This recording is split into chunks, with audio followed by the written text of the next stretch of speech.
नमस्कार दोस्तों, क्या भारत का संविधान अब इस स्थिति में पहुंच गया है कि गरीबों के लिए तो सलाखों का बन गया, लेकिन अमीरों के लिए रुई का? जी हाँ, हम आज इसलिए ये बात कह रहे हैं कि 2018 में भारतीय जनता पार्टी का तत्कालीन विधायक कुलदीप सिंह सेंगर अपने ही क्षेत्र के एक गरीब परिवार की 17 साल की बेटी के साथ गैंग रेप किया और गैंग रेप के बाद जब वो बिटिया के पिता और चाचा पुलिस से गुहार लगाने का प्रयास किए और उस बेटी को लेकर थाने पहुंचे तो वहां से उल्टे पांव उनको भगा दिया गया, प्रताड़ित किया गया और कस्टडी में लेकर पीड़ित के पिता को इतना पीटा गया कि उसकी मौत हो गई। चाचा गंभीर रूप से घायल रहा, लेकिन पुलिस पिघली नहीं, एफआईआर दर्ज नहीं कर रही थी।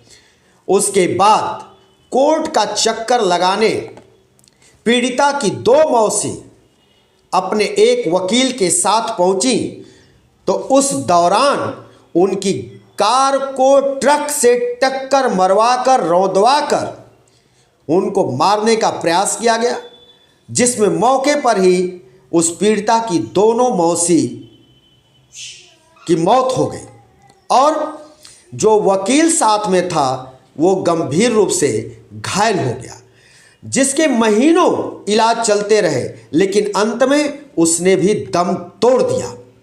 तो इस तरह से कुलदीप सिंह सेंगर ने आरोपी के वकील और आरोपी की दोनों मौसियों की हत्या के मामले में भी वो दोषी है और हत्या करवा दिया, ट्रक से उनकी गाड़ी को टक्कर मरवा करके, कुचलवा करके। ये सब मामला सीबीआई तक पहुंचा। सीबीआई की जब जांच हुई तो उसमें कुलदीप सिंह सेंगर को दोषी बताया गया।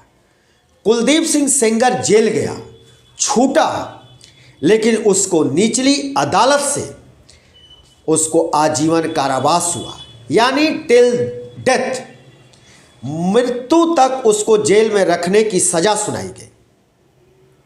जेल में बंद चल रहा कुलदीप सिंह सेंगर लगातार उस पीड़ित को और उसके परिवार को धमकियां दिलवाता रहा, देता रहा और उसको बयान बदलने की वो विवश करता रहा, उसको बाध्य करता रहा। लेकिन वो जब पीछे नहीं हटी तो इसने तरह तरह की चाल चली।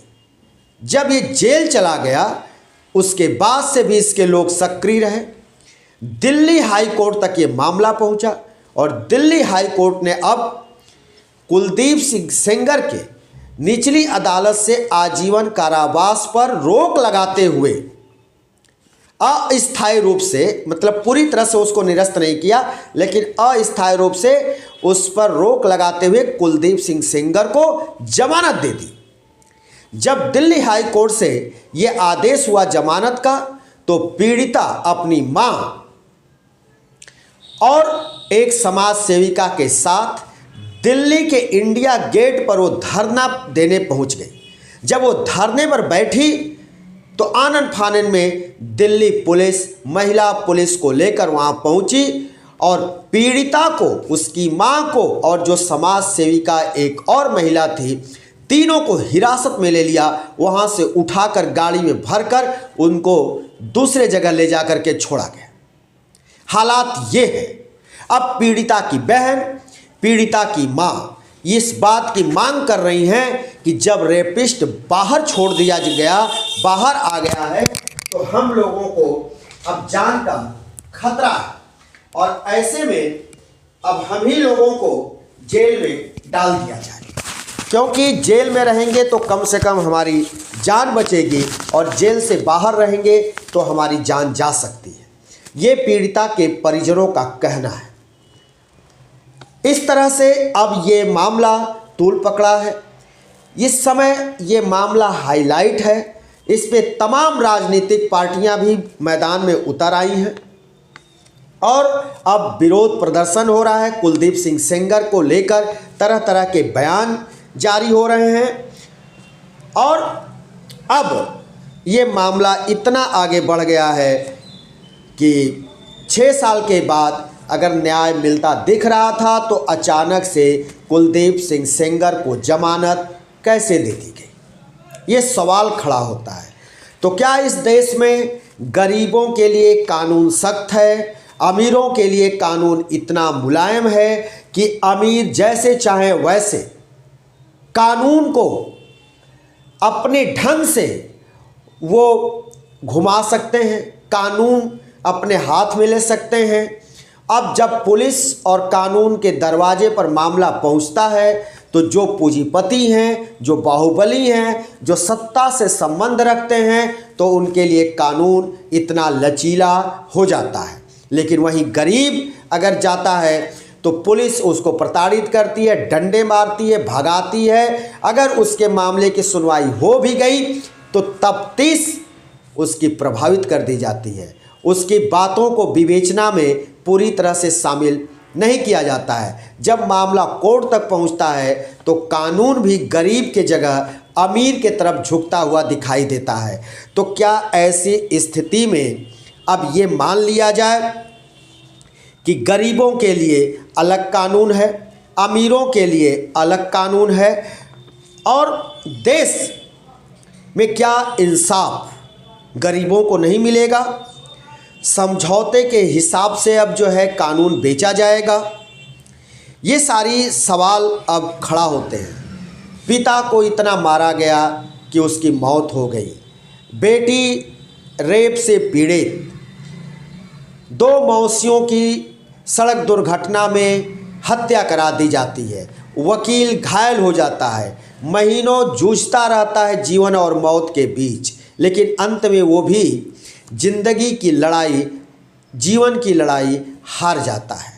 ऐसे में पीड़िता को अगर न्याय मिलता हुआ दिखाई भी दिया, उसको जेल भी हुई कुलदीप सिंह सेंगर को, तो अब दिल्ली हाई कोर्ट से वो एक बार फिर खुली हवा में वो आज़ादी के साथ घूमने के लिए बाहर आ गया। ऐसे में अब पीड़िता का सवाल है कि क्या ये न्याय है, और यही हमको न्याय मिला तो इससे अच्छा है कि हम लोगों के परिवार का जान बचा रहे, और जान बचाने के लिए सरकार हम लोगों को जेल में डाल दे।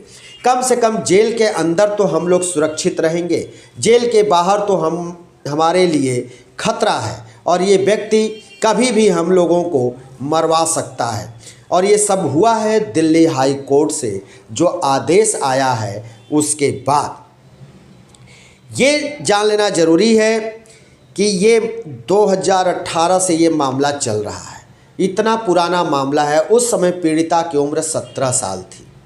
अब इसके बाद हर जगह से ये आवाज़ उठ रही है कि ये कैसा कानून है कि रेपिस्ट बाहर अब आ गया। तरह तरह की बातें हो रही हैं।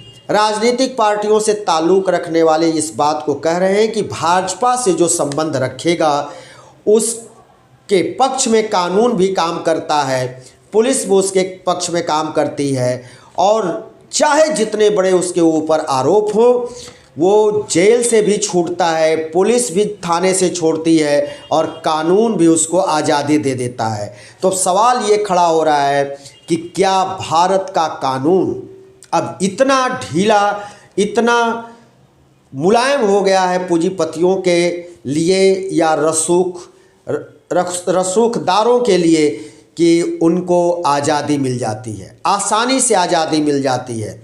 वहीं अन्य लोगों की सुनवाई इतनी जल्दी नहीं होती, अन्य लोगों को प्रताड़ित होना पड़ता है, जेल में बरसों बंद रहते हैं, उनकी कोई सुनवाई नहीं होती है। उनके लिए कानून जैसे लगता है कि सलाखे यानी लोहे का बन गया है। लेकिन वहीं जो सत्ताधारी होते हैं, जो ताकतवर होते हैं, उनके लिए कानून भी जैसे लगता है कि रुई के फाहा के तरह से मुलायम बन जाता है। आप देख रहे हैं कि तमाम अपराधी किस्म के लोग फरोल पे और जमानत पर वो लगातार बाहर आते जा रहे हैं।